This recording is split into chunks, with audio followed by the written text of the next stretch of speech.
আলহামদুলিল্লাহ রাব্বিল আলামিন একবার কমপক্ষে, মানে প্রথমে আল্লাহর প্রশংসা করবেন, তারপর একবার দরুদ পড়বেন আল্লাহুম্মা সাল্লি আলা মুহাম্মাদ ওয়া সাল্লিম, তারপর হাত তুলে দোয়া শুরু করবেন।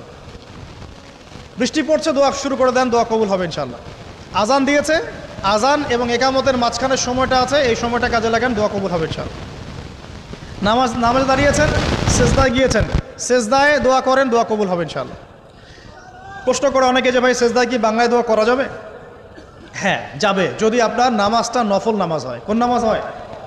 ফরজ নামাজে করবেন না, নফল নামাজে করতে পারেন ইনশাআল্লাহ।